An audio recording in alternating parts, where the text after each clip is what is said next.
नमस्कार बच्चों, व्याकरण जगत में आप सभी का स्वागत है। देखिए, आज हम व्याकरण का पाठ 7 करेंगे। पाठ 7 का नाम है संज्ञा।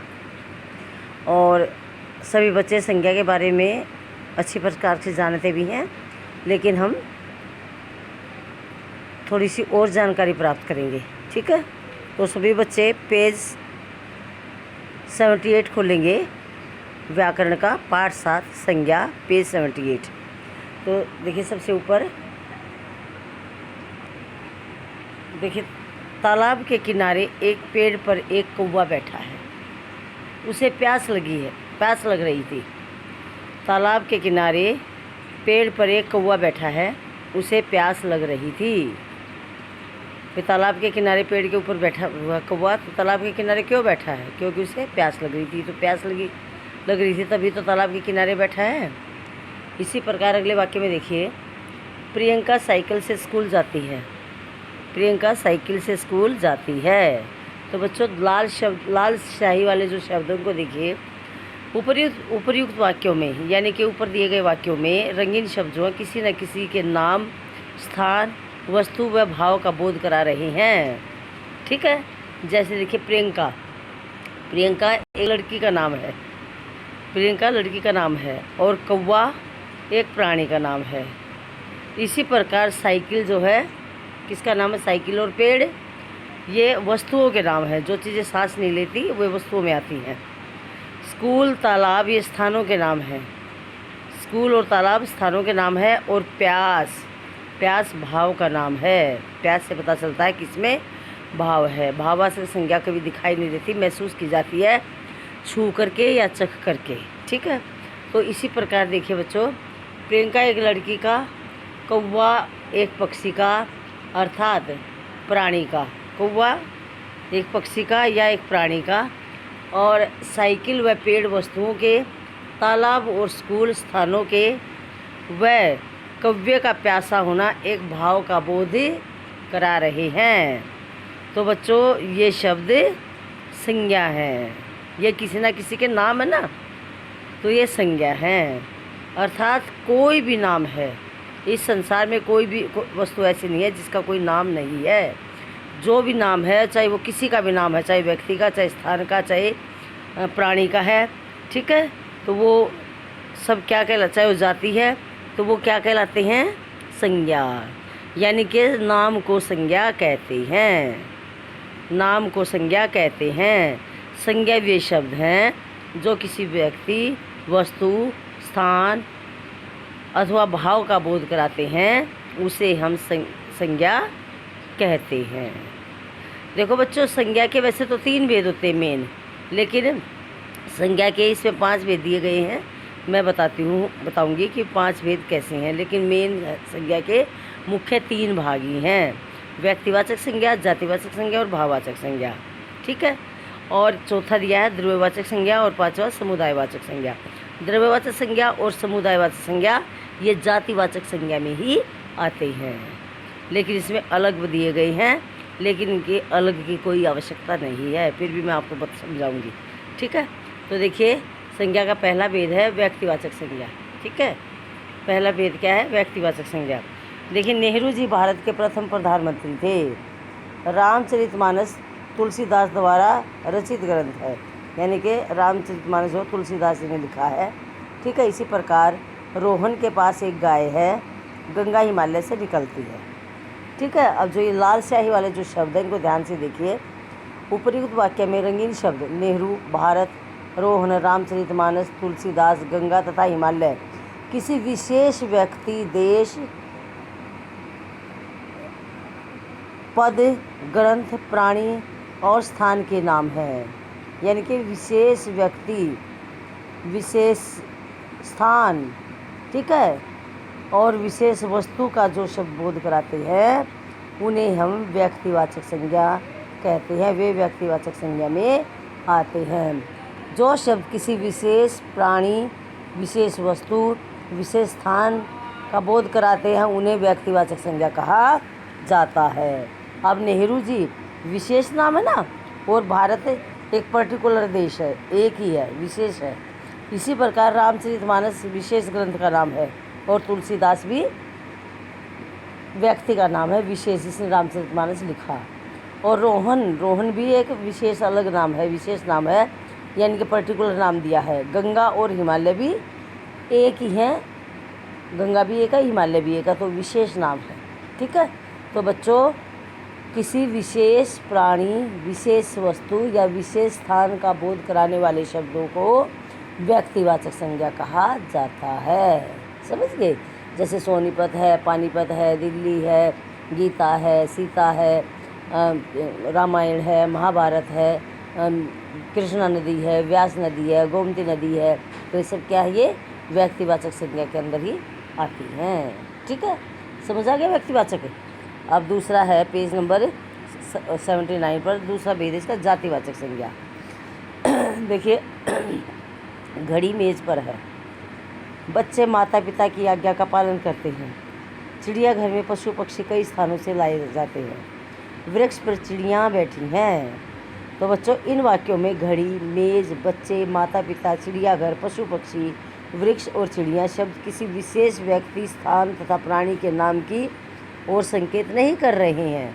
ये कोई विशेष नाम नहीं बता रहे हैं, किसी विशेष चीज़ के बारे में नहीं बता रहे हैं, बल्कि उनकी जाति का बोध करा रहे हैं। अब घड़ी मेज पर है, घड़ी बहुत सारी हैं, घड़ी के बहुत सारे नाम हैं, एक थोड़ी होती है घड़ी, अलग अलग प्रकार की होती है। इसी प्रकार मेज़ भी अलग अलग प्रकार की, छोटी मेज़, बड़ी मेज़, लकड़ी की मेज़, प्लास्टिक की मेज़, बहुत सारी है ना। और बच्चे जितने भी बच्चे, सारे बच्चे ही होते हैं, कोई पर्टिकुलर नाम तो नहीं दिया। अब कक्षा है, कक्षा में सारे बच्चे तो बैठे हैं, कोई पर्टिकुलर नाम थोड़ी है। ठीक है। इसी प्रकार माता पिता तो सबके माता पिता है, जाति है, बच्चे है, जाति है।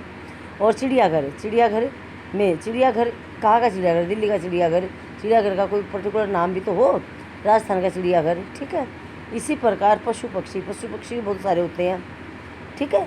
और वृक्ष और चिड़ियाँ, ये दुनिया भर के वृक्ष हैं, कोई पर्टिकुलर वृक्ष का नाम तो नहीं दिया। चिड़ियाँ, कौन सी चिड़िया, कैसी चिड़िया? गोरिया चिड़िया, काली चिड़िया, भूरी चिड़िया। ठीक है, कोई नाम तो नहीं दिया चिड़िया का। तो बच्चों, ये सब किसका बोध करा रहे हैं? जाति का। यानी कि जिस संज्ञा शब्द से किसी जाति की सभी वस्तुओं तथा सारी जाति का बोध हो, उसे हम जातिवाचक संज्ञा कहते हैं। ठीक है, समझ आएगा? जातिवाचक संज्ञा। जिस प्रकार साइकिल है, साइकिल कई प्रकार की होती है, साइकिल का कोई नाम थोड़ी दिया, कौन सी साइकिल है, ट्री साइकिल है, कौन सी साइकिल है। इसी प्रकार आम है, आम भी बहुत प्रकार के होते हैं, लेकिन आम का कोई नाम तो नहीं दिया। तो नाम और आम और ये साइकिल जो है जातिवाचक संज्ञा है। पर्टिकुलर नाम दे तो वो व्यक्तिवाचक संज्ञा में आ जाएगा, लेकिन साइकिल तो साइकिल के अनेक प्रकार है, आम के अनेक प्रकार हैं। ठीक है। पुस्तक है, पुस्तक के अनेक प्रकार है। रामायण भी तो पुस्तक है, लेकिन रामायण व्यक्तिवाचक संज्ञा में आ जाएगा, क्योंकि पर्टिकुलर नाम दे दिया पुस्तक का।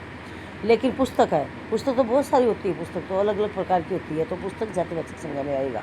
ठीक है।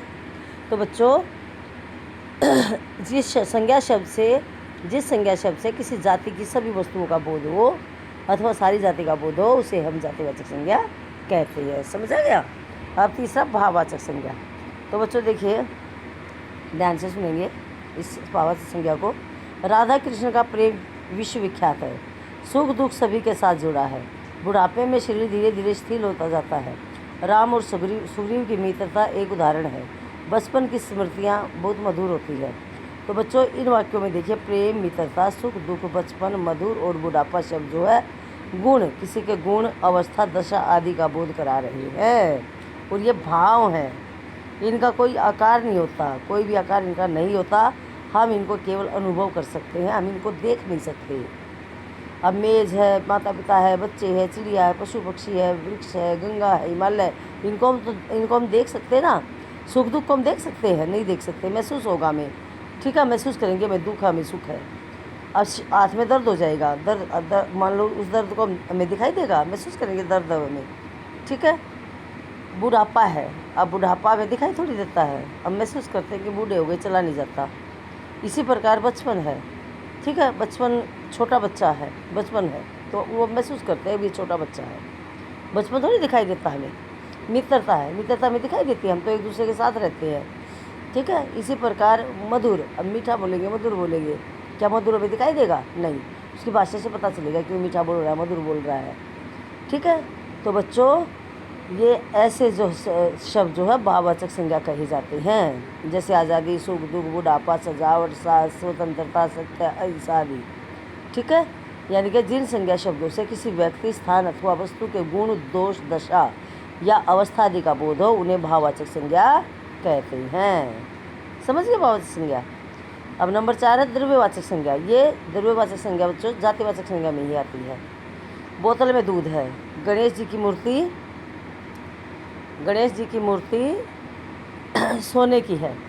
तो इन दोनों वाक्यों में जो रंगीन शब्द हैं, जो लाल स्याही वाले जो शब्द हैं, वे द्रव्यवाचक संज्ञा का बोध करा रहे हैं। द्रव्यवाचक यानी कि कोई पदार्थ जो यानी कि बह जाता है, जो बिखर जाता है। ठीक है, किसी पदार्थ या द्रव्य का बोध कराने वाले शब्दों को द्रव्यवाचक संज्ञा कहते हैं। अब दूध है, दूध तरल पदार्थ है ना।